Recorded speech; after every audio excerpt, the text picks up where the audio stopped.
हे बघा मस्तपैकी कोळंबीचं सुकं केलं आणि कर्ली फ्राय केली आणि नाचण्यांची भाकरी ठेवली।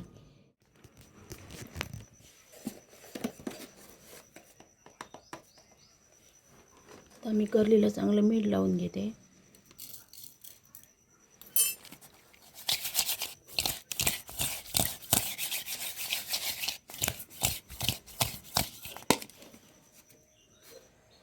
आगळ लावते।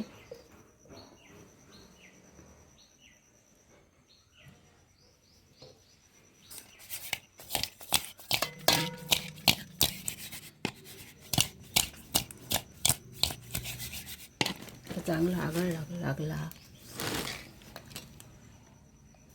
आता मी 1 चमचा लाल घातलं, 1 चमचा आला लसूण पेस्ट घातली,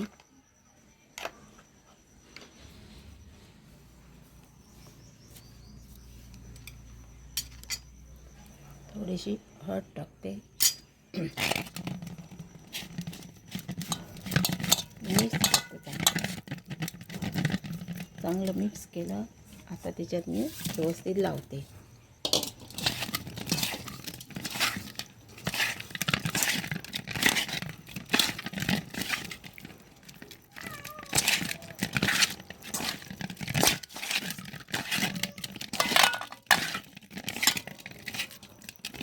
आता चांगलं लावून झालं। आता रवा घेतला, तांदळाचं पीठ घेतलं।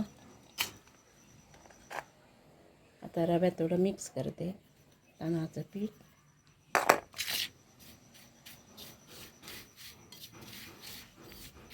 हे बघा मिक्स केलं।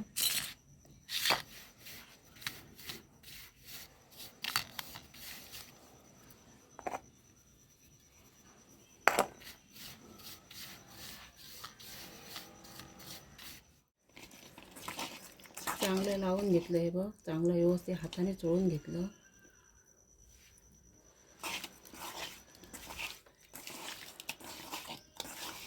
हाताने चोळून घेतलं।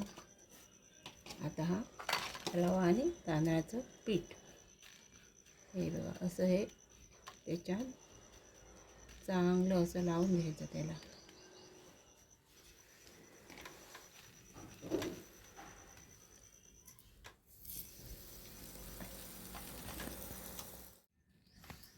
रवा आणि तांदळाचं पीठ हे मी मिक्स केलेलं हे बघा त्याच्यात मी चांगलं असं बुडवते। घातली ही पाहिजे आता भाजून।